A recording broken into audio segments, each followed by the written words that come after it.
Two, one, we are live.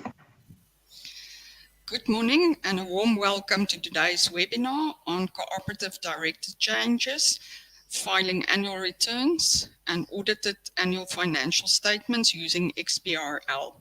My name is Elma Pinkham. I'm working in the Corporate Education Unit and I will be our facilitator today. The presentation section on directed changes will be presented by my colleague Simon Vignani, and I will do the part on annual returns and XBRL. During the webinar, you are welcome to post questions related to today's topic only under comments.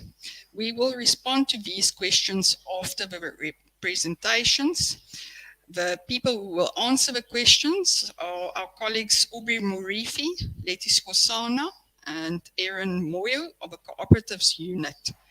If you have questions that are not related to the topic, please log an inquiry on the CIPC website inquiry system or send a message on CIPC Facebook with Messenger. The recording of this webinar will remain on YouTube should you wish to view it later again. Before I hand over to Simon, I just want to make you aware of a Learn IBIS educational course which is available on our website. Is there to assist new and existing SMME company directors to gain knowledge of their duties, responsibilities as directors, and ensure compliance to governance requirements. The program is free of charge, and anyone who is interested can register on the CIPC website to access the course. One can follow the course in your own time and at your own pace. If you would do the session in one sitting, it would probably take you between 2 and 3 hours to watch the videos and answer the questions.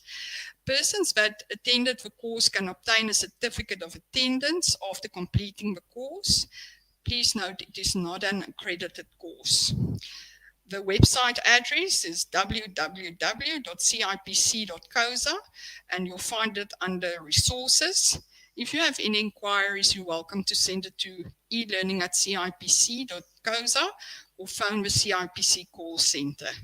With that, I hand over to Simon Vignani.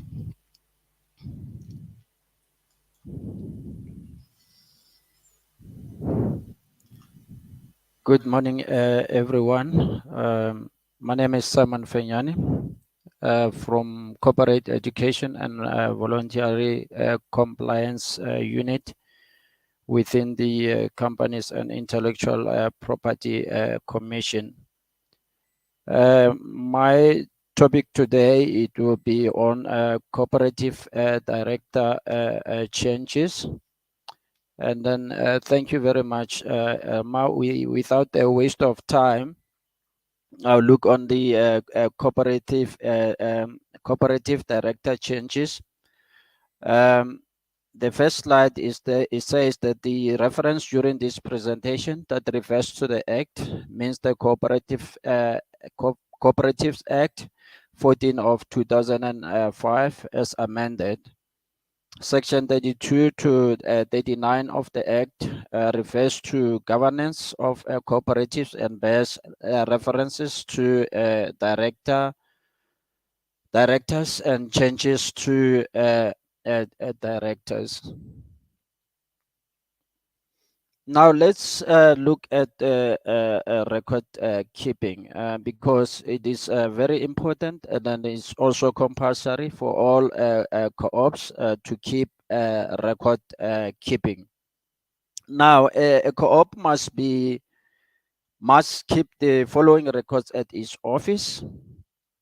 The first one is accounting records. Accounting records refers or includes all business transactions with members and non-members, constitutions and rules and amendments thereto, minutes of general meetings and directors' meetings. If the co-op has a supervisory committee, the minutes of supervisory committee meetings must be also kept. Remember that the supervisory committee was introduced in the 2018 Act. So it means that a co-op can appoint a supervisory committee, and then the work of the supervisory committee is to supervise or look after the affairs of the board of directors. They just want to, they are there to make sure that the board of directors do their duties. So it is also very important to know that before you appoint a supervisory committee, it means that you need to, if it's not included in the constitution, and then it means that you need to amend the constitution as well. So the other thing is the list of members, register of directors, register of directors and employees' interest in contracts or undertakings.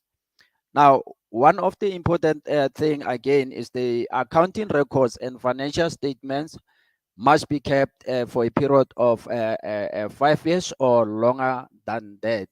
And then we know some of the receipt, they faint and then in the process. And then I will encourage or advise the co-op members to make copies of the receipt and then keep them. A co-op or a director who fails to comply with record keeping requirements is guilty of an offense. So it is very important for directors to take note of that.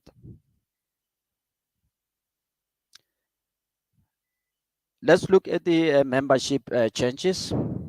One must distinguish between when a cooperative member withdraws his or her membership due to resignation, expulsion, or death, and when there are changes to the board of directors. In cases where a membership is withdrawn, there's no need to submit a co-op 2 form unless that member was a director. So now if a member was a director, obviously if they withdraw their membership, then form 2 must be completed, co-op 2 must be completed and then sent to CIPC. But if it was just a member of a co-op, then there's no need for a cooperative to send a co-op to CIPC.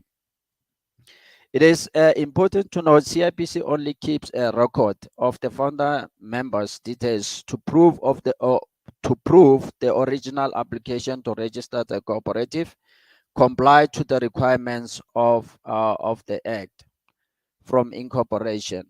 So what we do in CIPC is that at the time of filing a cooperative, we keep members at that stage, the initial filing. So we keep records. So members that comes after or join the co-op after you've registered a cooperative. So you keep those members in the office. It means that you must have a register where you can keep the names of those members, and obviously you will just have to update it every time when you are joined by members. So now the list of members must be kept at the registrar's office is what I explained now, and is proof of who are currently members of the co-op, as well as of the members that have withdrawn their membership from the cooperatives, because we often see co-op when the members new members comes in, then they send the co-op to CIPC. So just make you aware that there's no need for you to do that. So what you need to do is just to keep a register in your office and then update it as you are joined by new members.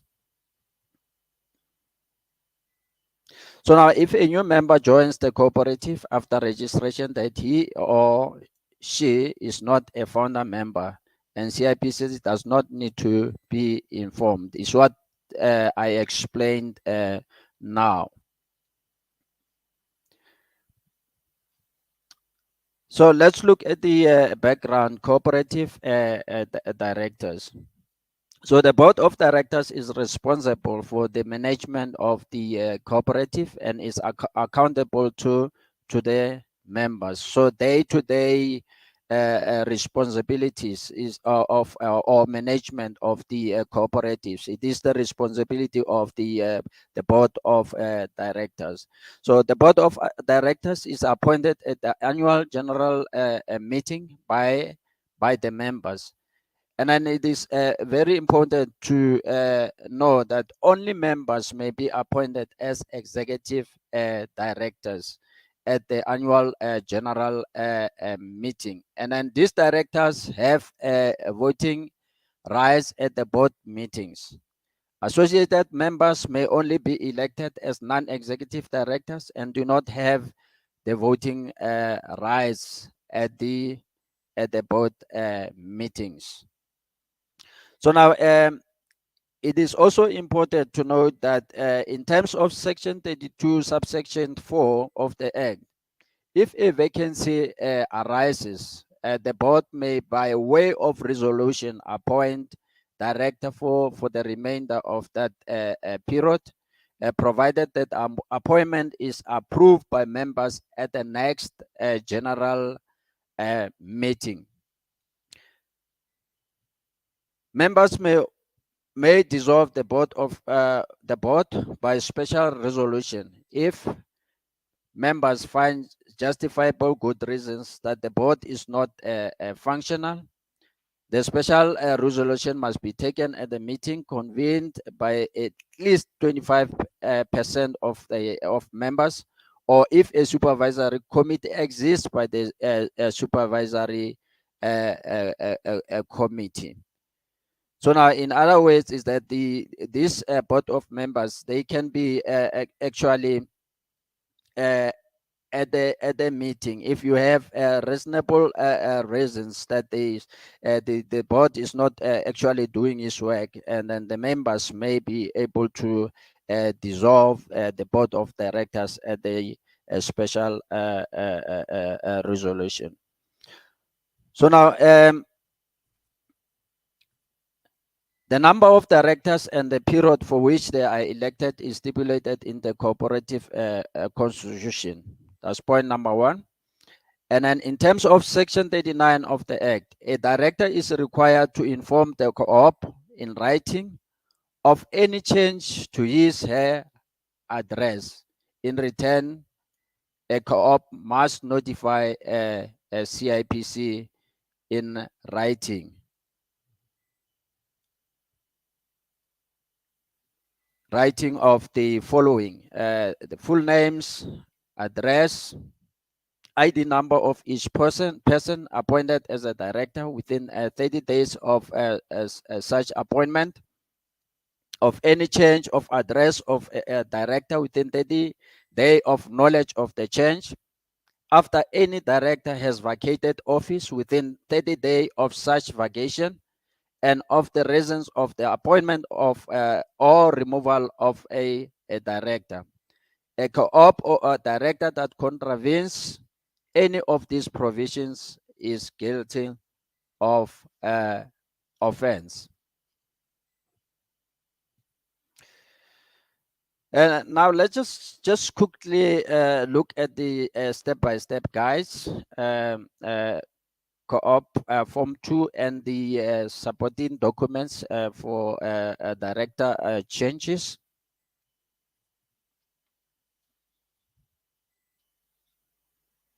So now the step-by-step guides can be accessed from our website, that is www.cipc.co.za. If you look on the on our homepage, you'll be able to see that the yellow arrow, and then the arrow is on the resource. So once you are on our homepage, then you can click on resources. Then you also click on, you see that yellow arrow, and then where we circle the cooperatives on red, then you see cooperative. Then you click on the plus sign.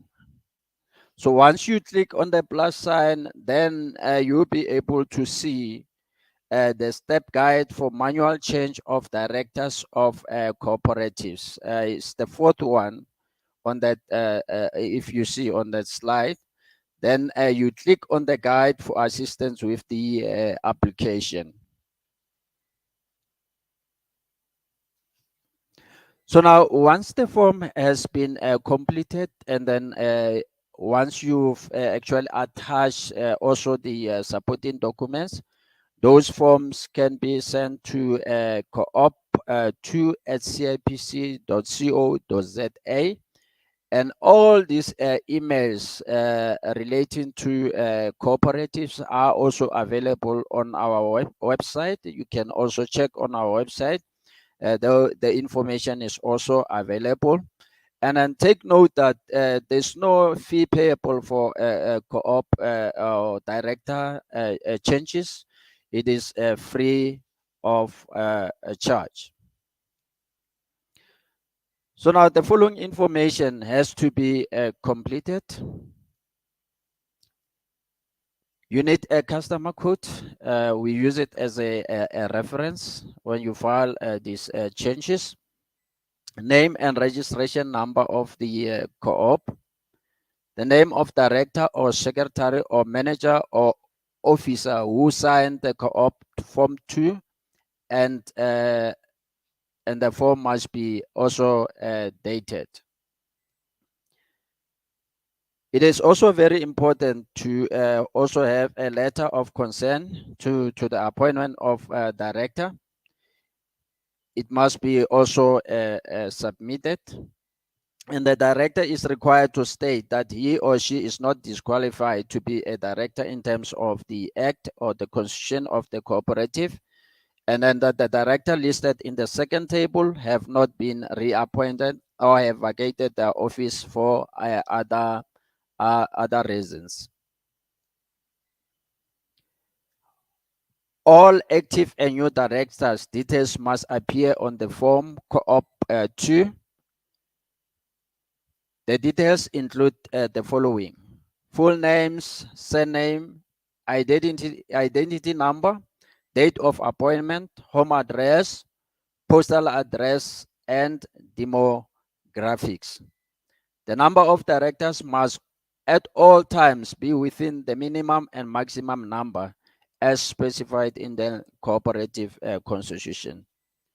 Clearly certified ID copies or passport of all new and resigning directors must be submitted. And then the certification must not be older than 3 months.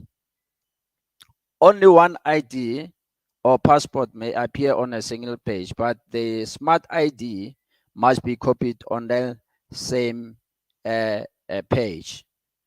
Only valid issued passport will be accepted. And then take note that the asylum seeker temporary resident documents will not be accepted as a valid confirmation of identity. So now for the commissioner of oath, full names and surname of the commissioner of oath must appear on the documents. The business address, signature, date of certification, designation. Police certified documents must also indicate the police officer's rank and their rank number.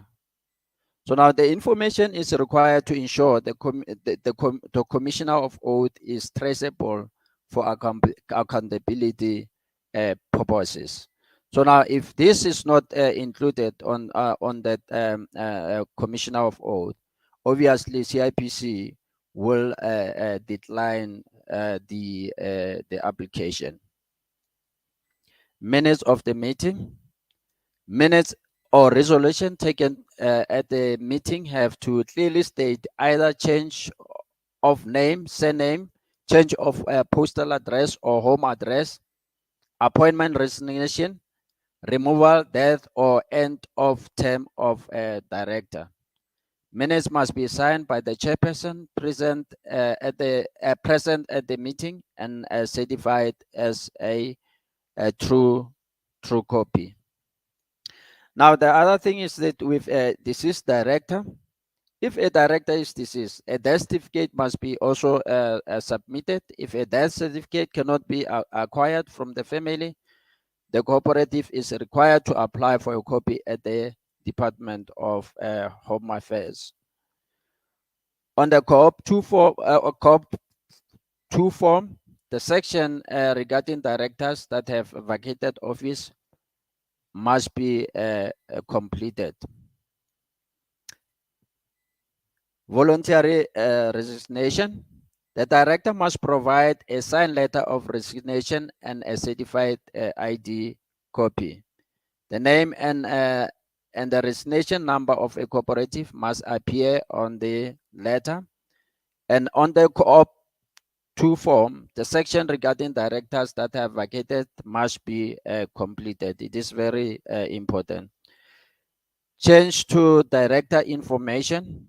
If the first name, surname, ID number, physical address, or postal address of a director has changed, the minutes must be specific about the changes. All the director details on a Co-op 2 form must be the same as that on the record with CIPC. The CIPC record will not be changed if the minutes are silent on the changes, even if the COP 2 form and CIPC records differ. So now the other thing is that we no longer do verification processes as CIPC. So the onus is on the cooperatives to prove that the correct process of removal was followed. That is on removal of directors.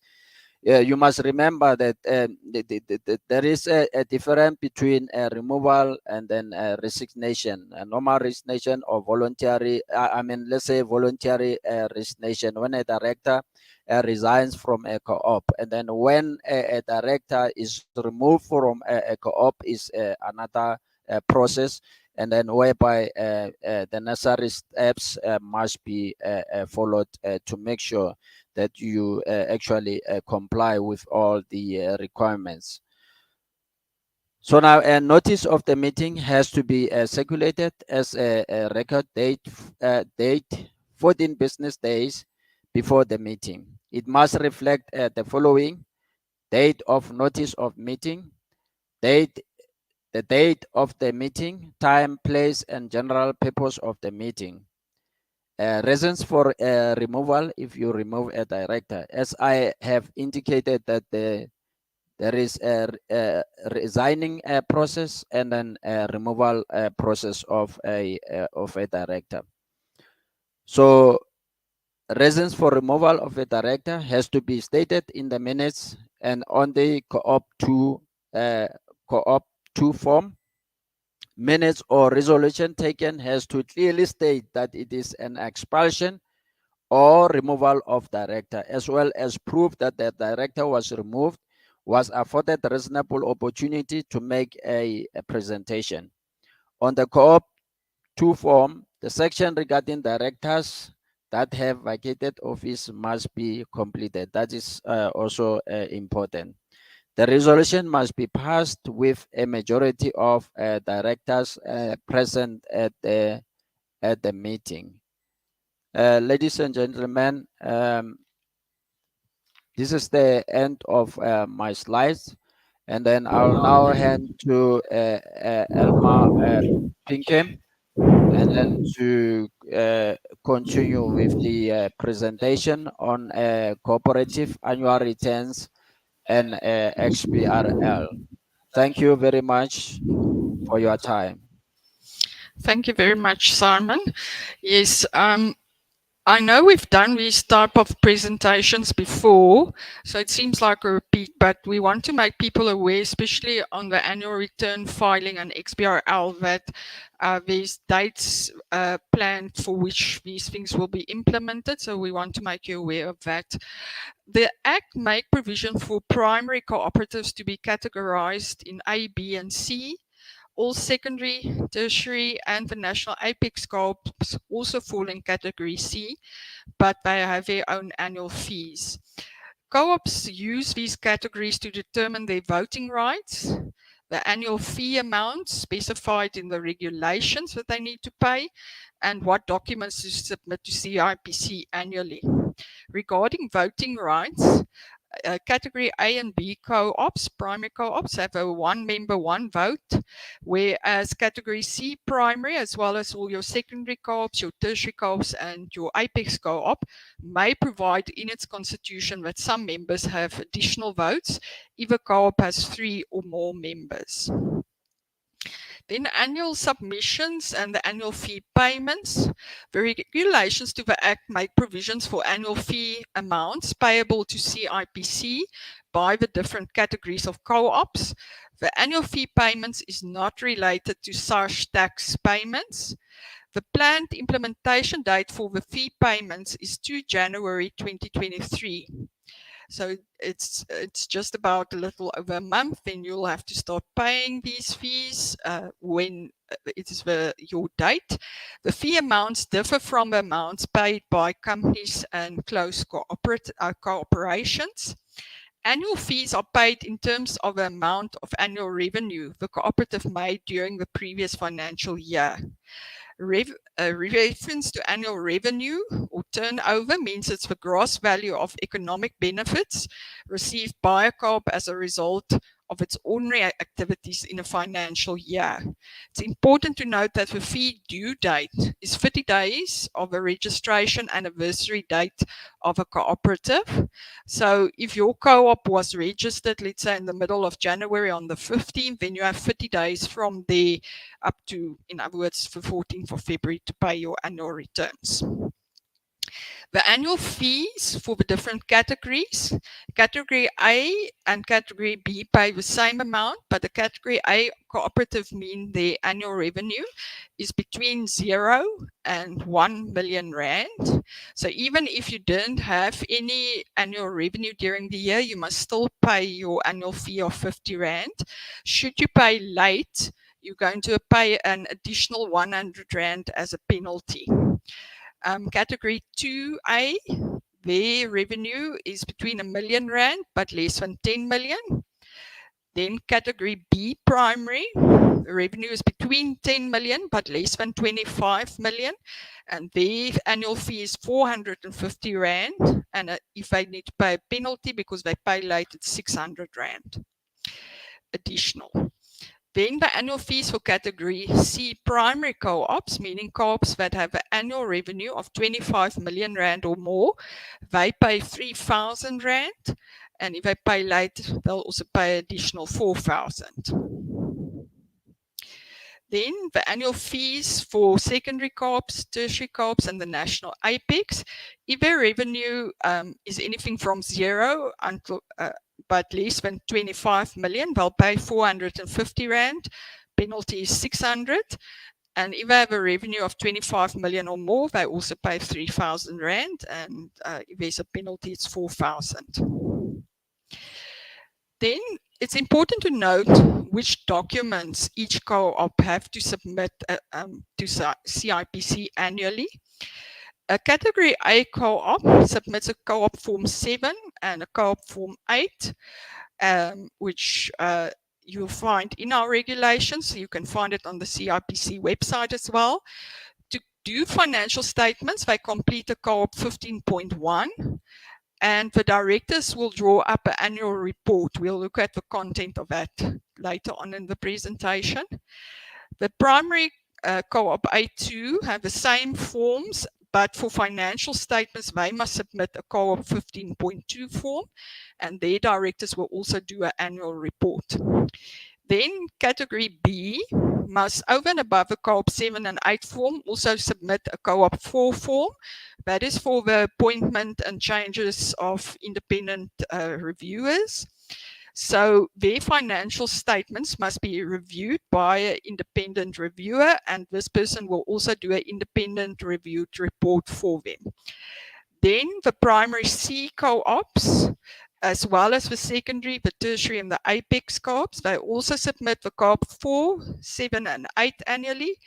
They submit audited financial statements, therefore they need an auditor to audit the statements, and they'll submit an audited report by their auditor. So let's see what kind of information must be included in the annual report. For a primary A co-op, the documents are prepared, as we said, by the Board of Directors, and it contains the financial statements, a social report, and a management decisions report. A social report is a report that assesses the social impact and ethical performance of a co-op in relation to the stated vision, mission, and goals stated in the Constitution. And they'll also do a management decisions report, which is a report that assesses the co-op's compliance with all the legal requirements and requirements in its Constitution. So it's always important to know what's in the Constitution as well as in the Co-ops Act to be able to draft these type of reports. Then a category B primary co-op will do an independent reviewed report. You need an independent reviewer that you appoint. If you're category B co-op, we will examine and evaluate the financial statements, the social report, and the management decisions report. An independent reviewer means an accounting officer in terms of a Closed Corporation Act, who is a registered auditor, or a member in good standing in terms of Section 33 of the Auditing Profession Act. Category C primary co-ops, as well as all your secondary co-ops, tertiary co-ops, and the national apex, will also submit an audited report. So they must now have an auditor who will examine and evaluate their financial statements, their social report, and their management decisions report. When these documents are submitted to CIPC and the forms, it must be emailed to coopsfinancials@cipc.coza. Please note it's co-ops and financials, both plural.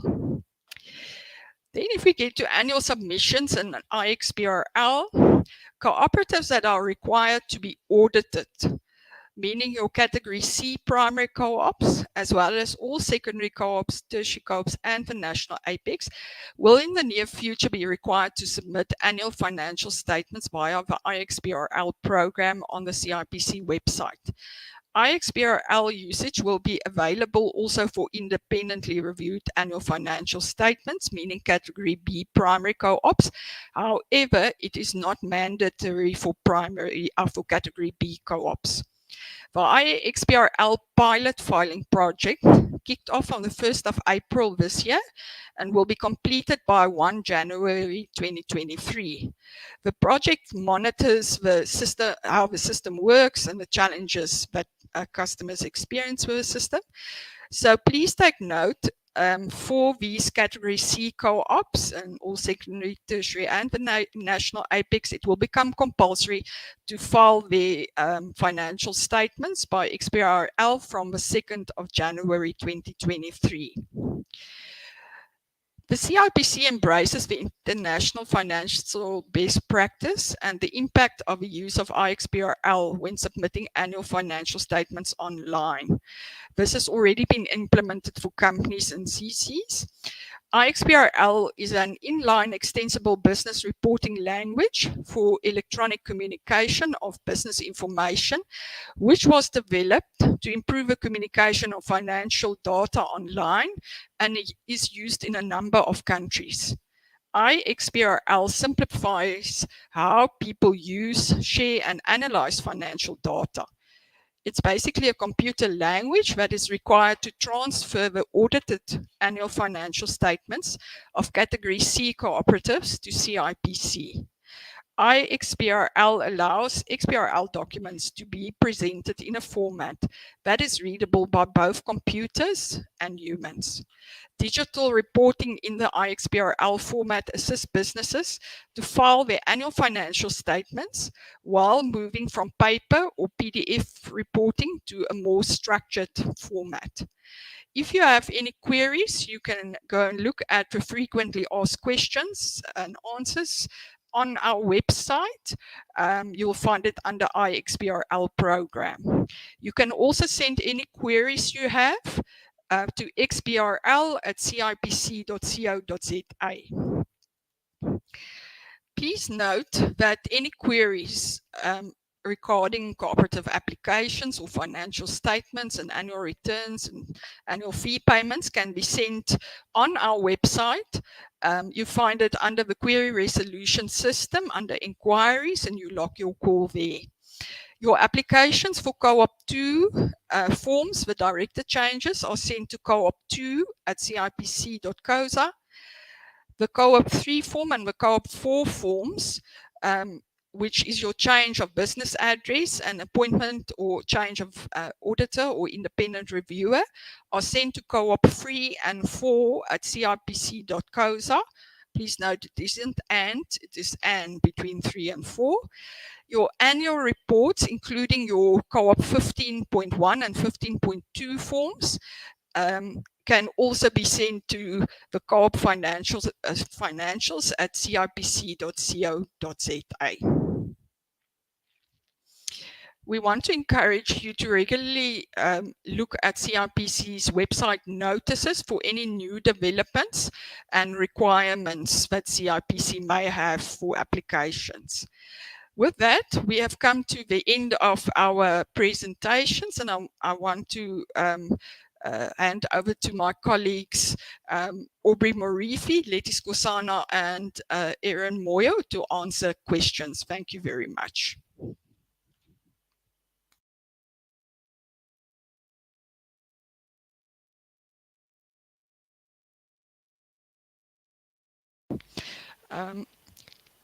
Let me just see. The first question says, I have a problem. I'm part of a co-op and I want to resign, but I cannot find all the directors.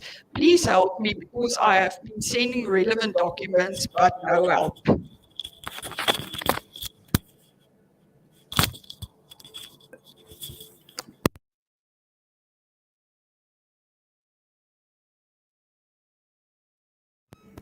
Can you hear me? Okay. Okay. Thank you. Thank you very much, Thabo, for the question. In terms of the procedures to follow, if one would like to resign from the co-op, those procedures have actually been stated or indicated during the presentation, where members of the co-op or directors of the co-op have to come together also to take a resolution to either to resign, but there are also challenges wherein people would indicate that I am not able to secure other directors of the co-op. In such cases, what you can then be able to do, you can still complete your Co-op 2 form.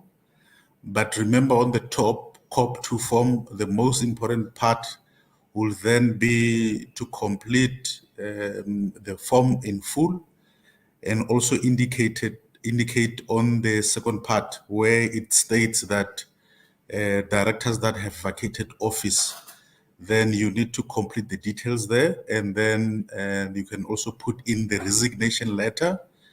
And then once that is done, you can then, or the other thing that you need to submit is a certified copy of your ID, and then you can then submit that through to the email that has been provided, which is coop2@cipc.co.za. And the other thing that I would also like to state, which was also indicated during the presentation, is that if, for example, you would like to follow up on your query or your submission, the procedure will then be to send through or to log a ticket via our query resolution system, and then we can then be able to promptly assist with the query. Thank you.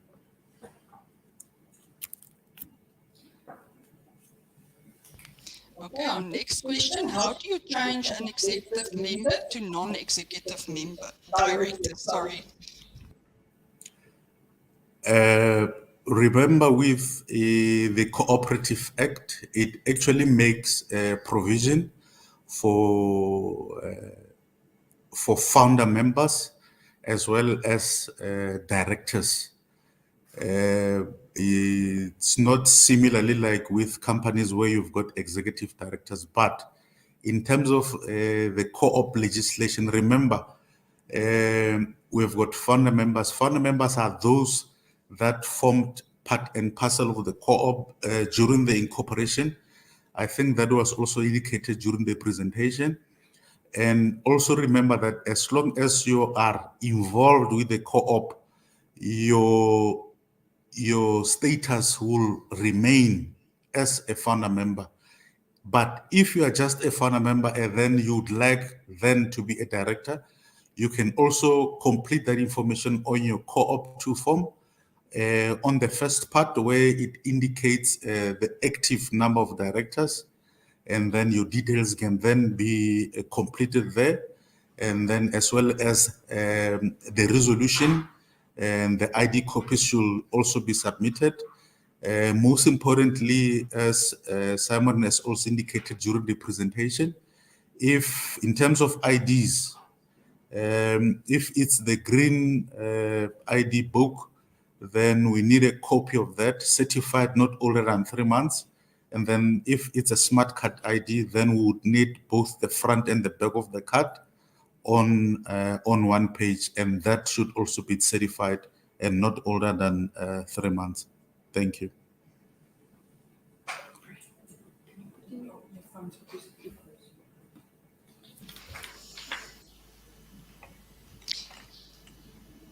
Okay, we have a director who resigned, and we have proof of acceptance via mail of his resignation, but he refused to provide a certified copy of his ID.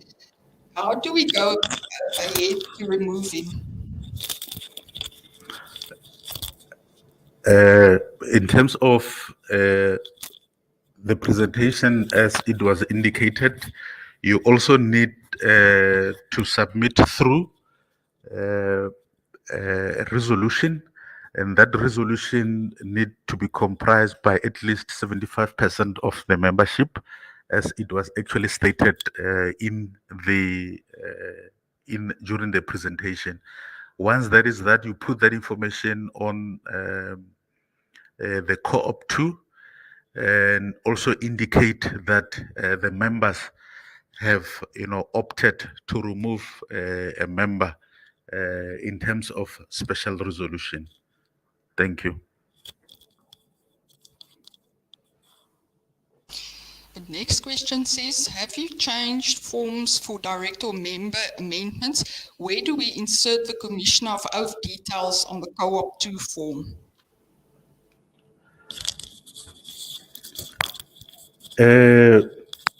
Please note, we have actually changed our form codes with the implementation of the amended COP Act, which we replaced the old CR forms with the new co-op forms, in this case with the co-op 2.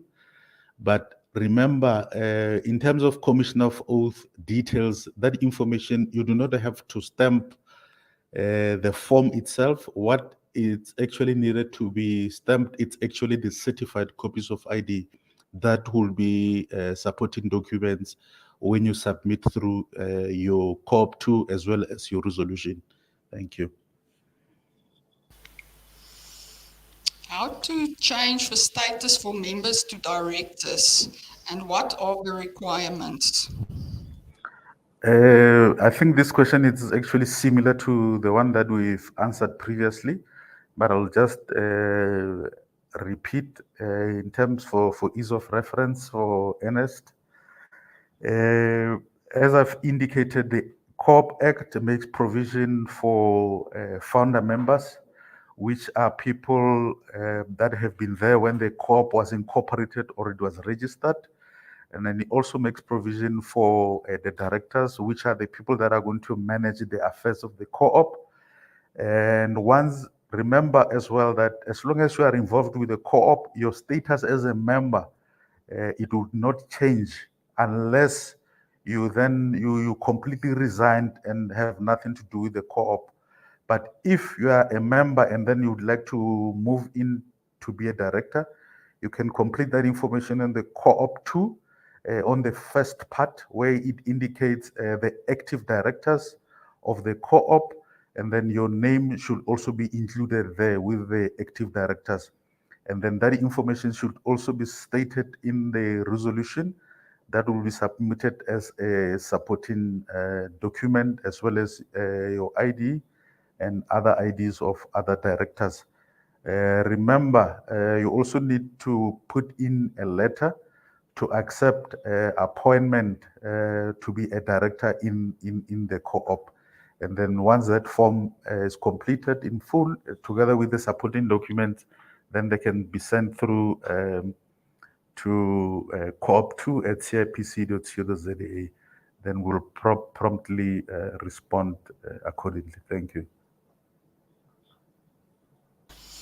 Thank you. If I may just add to what you've said, Aubrey, that people also remember a person who's a director is actually having two hats. He's a member still, but he also works as the director with a running of a business and taking decisions for the co-op. And of course, he or she gets elected at the general meeting of the co-op. Okay, our next question, a member got married. What is needed to update the surname of such a member?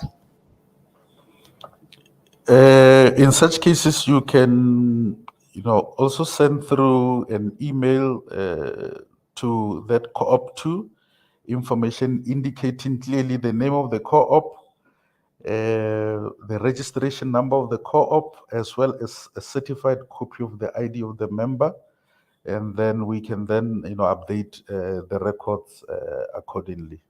Thank you.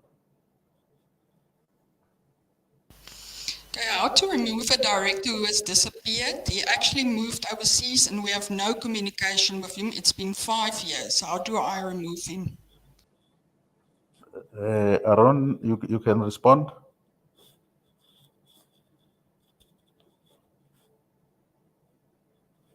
Okay. Hello. Hello. Can you hear me? Yes. Okay. To remove a director, you have to complete Form Co-op 2, and you have to also attach the minutes, and the minutes must be accompanied by the notice. Where the proof that you gave the director who disappeared the chance. You notified the director about the meeting. And all the active directors must also appear on Form Co-op 2. I hope I've answered the question.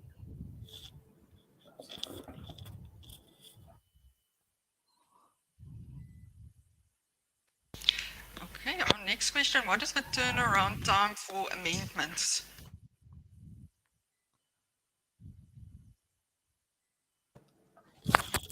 In terms of turnaround, our turnaround times have actually improved in the days. In terms of turnaround time, that is actually published on the website. It's 3 days turnaround, our standard turnaround time that is actually on the website. But at the moment, you can still submit through your amendment and it can be processed in 1 day. Thank you. Okay, can CIPC also share any changes on their e-services to banks? Because cooperatives have difficulties on things they don't have control over. I must admit, I'm not 100% clear on the question, but Aubrey? In terms of that, usually if there's any changes either with our legislation or any process changes that affects maybe the output that we produce as CIPC, either with our certificates or with any of our documents or the COP form, COP 1 form. We do regular collaborations with different stakeholders like our banks, as well as South African Revenue Services. That information has been collaborated through so that customers do not have should not be experiencing any challenges whatsoever. But if you still experience any further challenge, what you can do, you can just log through a ticket, and then we can just deal through with the specifics of what your challenges are, and we can then be able to see how we can be able to assist. Thank you. Okay, the next question says how to change the director from an individual to a trust. I don't think it's applicable. You can't change a director from an individual to a trust.